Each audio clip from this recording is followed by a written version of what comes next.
इस वीडियो को हम कहेंगे जरूर जन जन तक पहुंचाना। जैसे आज्ञा हो। कुछ लोग हिंदू धर्म के ठेकेदार हो गए। वो कैसे? अभी पता चलेगा कि विस्की में विष्णु बसे। क्या बोला तूने? विस्की में विष्णु बसे, रम में श्री राम, जिनमें माता जानकी और ठर्रे में हनुमान सियावल रात चल रही।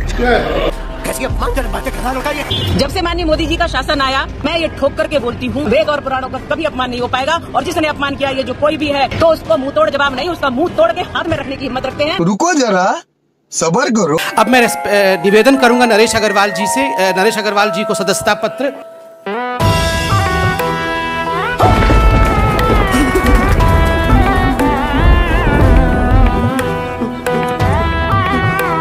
हमारे यहाँ ऐसा ही होता है।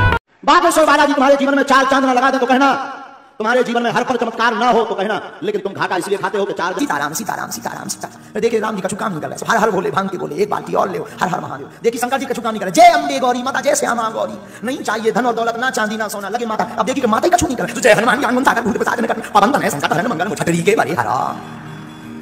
चार दिन में भगवान कछु। यही नहीं, अभी और सुनिए। हम प्रार्थना करेंगे तुम्हें भटकने की आवश्यकता नहीं। और देवता चित्त न धरई, हनुमत से ही सर्व सुख कराई। और देवता ध्यान भी नहीं रखते, हनुमान जी सब सुख प्रदान करते। बोलो वीर बजरंग बली की। एक बात और यहाँ विद्वानों को कहेंगे, राम जी के 5 बाप थे। क्या बोलते? 5 कितने? राम जी के 5 पिताजी हैं। ठीक है, विचित्र बात है, स्वीकार करना बड़ा मुश्किल है, पर सत्य बात है। 5 पिता। बोले आपको नहीं लगता कि जो बाबा निराला काशीपुर वाला ये कुछ ज्यादा ही तेजी से आगे बढ़ रहा? जी सर, हमारे देश में लोग विश्वास करना शुरू करते हैं तो बाढ़ से आ जाती है।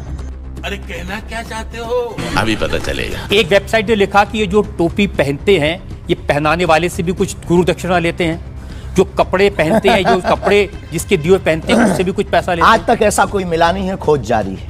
अच्छा, किसी ने हमें आज तक दक्षिणा नहीं दी, टोपी पहनाने के नाम पर या कपड़े पहनाने के नाम पर। रुको जरा, सबर करो।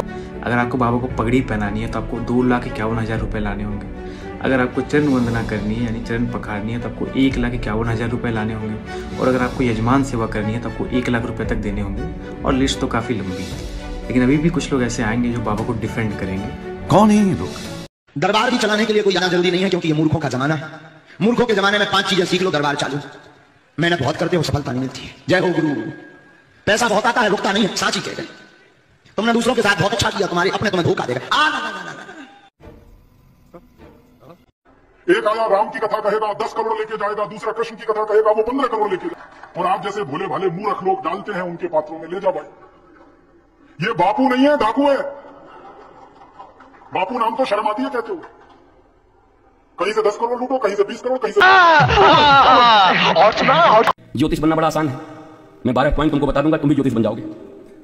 बस पहले जैसे आदमी आवे, पहला पॉइंट आइए। हाँ, धन आपके पास आता तो है लेकिन टिकता नहीं। बाबा सही बोल। आप जितना करते हैं परिवार के लिए, बाहर वालों के लिए, उसके अनुरूप आपको यश नहीं मिलता है। गुरुजी एकदम सही बोल रहे हैं आप। 12 बोलते बोलते तो दंडवत हो जाएगा तुम्हारे भीतर। उसके बाद ले लो माल जितना लेना है, हम ठीक कर देंगे। क्या कहना क्या चाह रहे हैं भैया? दूसरे की जन्म कुंडली देखा हो, कभी अपना भी देखा है? हाँ, अपना भी देखा है। क्या कहती है तेरी जन्म कुंडली? कब तक जिंदा रहोगे? जीवेम शरदम शतम, मैं 100 साल तक जिंदा रहूंगा। 100 साल?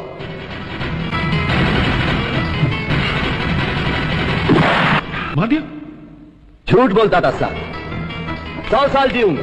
और 1 लाख दे दो बस, उसके बाद देखो मेरा रूप। मुश्किल होगा। इस देश में कई करोड़ लोग ऐसे हैं जिनकी रोजी रोटी और मान सम्मान पाखंड और जातिवाद पर टिका हुआ है, वर्ण व्यवस्था पर टिका हुआ है। वो सारे इसके बचाव में उतर आए हैं। कहीं ये पाखंड खत्म हो जाए, जातिवाद खत्म हो जाए, तो आपको भी मेहनत करके खाना पड़ेगा। अभी आपके घर में लोग पैर छूते हैं और दाल दलिया देके जाते हैं, घी शक्कर देके जाते हैं, वो बंद हो जाएगा। अभी जो कुतर्क कर रहे हैं कि निषाद और सबरी का नाम लिया, एक महाराज अभी बोल रहे थे आपके अंदर। जब निषाद के पास राम जाते हैं तो तुलसीदास जी ने पता निषाद से क्या कहलवाया है? वेद लोक सब हु विधि नीचा, जाहि छाछ हुई ले ये सींचा। मैं तो इतना नीच हूं कि मेरी छा के छूने पे भी नहाना पड़ता है, स्नान करना पड़ता है। फिर जब सबरी के आश्रम में जाते हैं तो सबरी के मुंह से कहलवाया है कि ही विधि स्तुति करो तुम्हारी, अधम जात में जड़मत भारी। मैं अधम जात में पैदा हुई हूं, इसलिए मूर्ख हूं। मैं आपकी कैसे स्तुति करूं? ये जातियों को अपमानित किया गया है, बार बार किया गया है। अब लोग समझ चुके हैं, पढ़ लिख चुके हैं। अब आपका पाखंड नहीं चलेगा। चाहे आप राजनीति के पीछे छिपिए, चाहे सनातन के पीछे छिपिए, चाहे हिंदुत्व के पीछे छिपिए, चाहे धर्म ग्रंथ बता के छिपिए, लेकिन ये पाखंड उजागर होकर ये बड़ी अच्छी बात कही आप। गाय का गोबर पूछते पूछते स्थिति इतनी बद से बदतर हो गई है कि लोग गाय का गोबर खाने लगे हैं, गौमूत्र को पीने लगे हैं और गाय के दूध को बहाने लगे हैं। फालतू की बात मत कीजिए, ये हमारे देश की सभ्यता संस्कृति है और इस पर सवाल मत उठाइए। जब ये तुम्हारे देश की सभ्यता संस्कृति है तो क्यों नींबू मिर्ची तुम्हारे घर की रक्षा नहीं किया? क्यों चोर चोरी करके चला गया?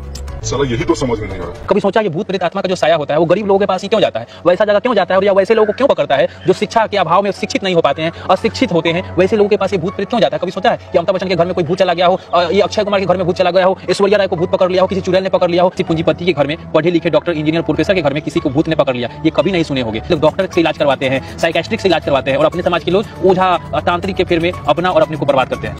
बात तो सही है। अगर तुम लोग को वीडियो पसंद आए ना तो यार लाइक मारो और नीचे जो वो सब्सक्राइब का बटन है ना, उसको जल्दी से करो सब्सक्राइब कर दो यार, तुम्हारे पैसे थोड़ी ना कट रहे, कर दो।